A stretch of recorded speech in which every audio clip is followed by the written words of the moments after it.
السلام علیکم۔ آپ سن رہے ہیں ہمارے اکابرین کے قیمتی ملفوظات، دھیان کے ساتھ سنیے اور پورا سنیے۔ السلام علیکم دوستو، انسانی کمالات کی کیا حیثیت ہے؟ صرف زیادہ کھا لینا انسان کے لیے یہ کمال نہیں۔ زیادہ کھانا کمال ہوتا تو سب سے زیادہ کمال والا ہاتھی ہونا چاہیے تھا۔ اونچے مکان بنا لینا یہ کمال نہیں۔ اگر یہ کمال ہوتا تو چڑیا بہت کمال والی ہوتی، کیونکہ یہ بہت اونچے پیڑ پر اپنا گھونسلہ بنا لیتی ہے۔ تہخانے بنا لینا یہ کمال نہیں۔ اگر یہ کمال ہوتا تو چوہے سب سے زیادہ کمال والے ہوتے کہ وہ زمین کے اندر اپنا تہخانہ بنا لیتے ہیں۔ بجلی کی فٹنگ کر لینا کوئی کمال نہیں۔ اگر عبادات، اخلاق اور دعوت یہ تین صفاتیں نہیں ہیں تو صرف بجلی کی فٹنگ کر لینا یہ کوئی کمال کی بات نہیں۔ اس لیے کہ بیا ایک جانور ہوتا ہے جو پرندہ ہے، وہ گھونسلہ بنا کر جگنو جو ایک چمکدار قسم کا کیڑا ہوتا ہے، رات کے وقت وہ اڑا کرتا ہے، اس کو پکڑ کر اپنے گھونسلوں میں فیٹ کر کے بجلی کا کام لے لیتا ہے، تو جانور بھی اس طرح کا کام کر لیتے ہیں۔ ہاں، بجلی کی فٹنگ انسان کے اندر کمال کب کرتی ہے کہ اس کے ساتھ عبادت، اخلاق اور دعوت ہو۔ اگر یہ تین صفتیں انسان کے اندر نہیں ہیں تو کوئی کمال کی چیز انسان کے اندر نہیں ہے۔ ڈاکٹر بننا کمال نہیں۔ دوستو، اگر یہ تین خوبیاں نہیں تو ڈاکٹر بننا بھی کوئی انسانی کمال نہیں۔ ڈاکٹری تو بندر بھی کر لیتے ہیں۔ ایک جگہ کا واقعہ ہے کہ بندر لوگوں کو بہت پریشان کر رہے تھے۔ گھر والوں نے چھت کے اوپر زہر ملا کر روٹیاں پھیلا دی۔ بندروں نے ان کو سونگھا اور پھر بھاگ گئے۔ پھر بندروں کا بڑا سردار آیا، اس نے سب کو سونگھا تو وہ بھی چلا گیا۔ پھر یہ سارے بندر ایک ایک لکڑی لے کر آئے اور لکڑیاں چوستے رہے اور روٹیاں کھاتے رہے، ان میں سے مرا ایک بھی نہیں۔ تو اتنی ڈاکٹری تو بندر بھی کر لیتے ہیں۔ ڈاکٹر بننا اس وقت کمال ہے جب اس کے اندر عبادت بھی ہو، اس میں اخلاق بھی ہو اور اس کے اندر دعوت بھی ہو، پھر یہ کمال والا ڈاکٹر ہے۔ حکومت چلانا انسانی کمالات میں سے نہیں ہے۔ اسی طرح حکومت کا چلانا یعنی حکمرانی یہ بھی انسانوں کے کمالات میں سے نہیں ہے۔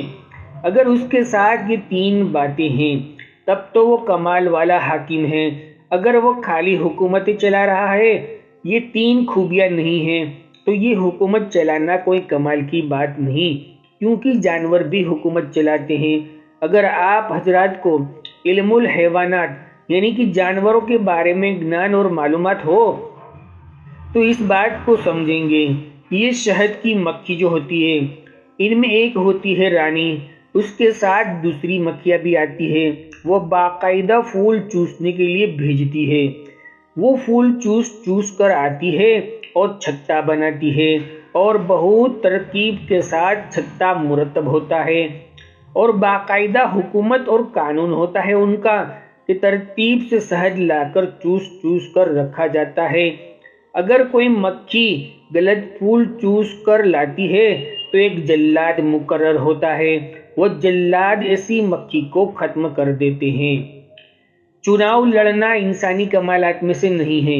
اگر یہ تین خوبیاں نہیں ہیں تو چناؤ لڑنا بھی انسانی کمالات میں سے نہیں ہوگا۔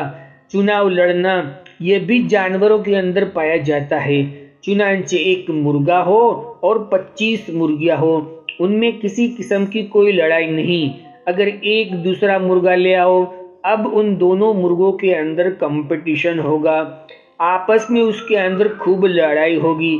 یہ لڑائی باقاعدہ لڑی جاتی ہے، میں نے اپنی آنکھوں سے دیکھا ہے۔ کھانا دانا اس سے تیجوریاں بھری ہوئی ہے، کھانے کی لڑائی نہیں۔ پانی جب تک گھڑے میں ہے، پانی پینے میں لڑائی نہیں۔ بیوی کی بھی لڑائی نہیں، کسی کی کوئی بھی بیوی ہو، یہاں حلال حرام کا تو سوال ہی نہیں۔ مکان کی بھی لڑائی نہیں، ہر مرغے اور مرغی کے درجے الگ الگ بنے ہوئے ہوتے ہیں، پھر یہ لڑائی کیوں جاری ہے؟ لڑائی نہ لڑے، نہ کھانے پینے کی، نہ بیوی کی، نہ مکان کی، پھر دو مرغوں کے اندر لڑائی کیوں جاری ہے؟ ان دو مرغوں کی لڑائی صرف اس بات کی ہے کہ ان مرغیوں میں بڑا بن کر کون رہے۔ گھر کا بڑا کون؟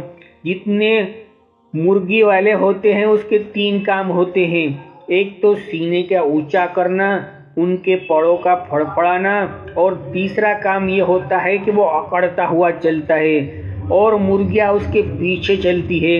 یہ منظر میں نے اپنی آنکھوں سے دیکھا ہے، اس کے علاوہ کچھ اور کام نہیں۔ وہ مرغا جو ہارا ہوا ہے اسے اگر دانہ کھانا ہے تو چپکے سے کہیں کھا لے، میرے گھر میں نہیں۔ پینا ہے تو چپکے سے پی لے، کسی مرغی کو استعمال کرنا ہے تو چپکے سے کر لے، میرے سامنے نہیں۔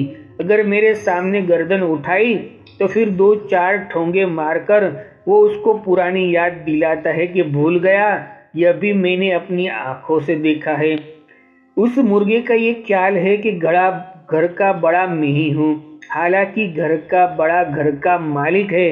ہو سکتا ہے کہ گھر کے اندر مہمان آ جائے اور جتنے والے مرغے ہی کو کاٹ کر کھلا دیا جائے اور ساری لڑائیاں ختم ہو جائے۔ اللہ سب سے بڑے ہیں۔ آدمی کہتا ہے کہ مجھ کو زیادہ ووٹ مل گیا ہے اس لیے میں بڑا بن گیا، لیکن میناروں سے آواز لگتی ہے اللہ اکبر اللہ اکبر۔ جس دن تیرا وقت آ گیا اس دن اللہ ایک بٹن دبائیں گے اور انسان وہیں ختم۔ یہ ہے صرف انسان کی حیثیت۔ دوستو، ویڈیو اچھی لگی ہو اور آگے ایسی ہی خوبصورت باتیں سننی ہو تو ایک کمنٹ کر کے ضرور بتا دیں، ہماری حوصلہ افزائی کے لیے۔ جزاک اللہ خیر۔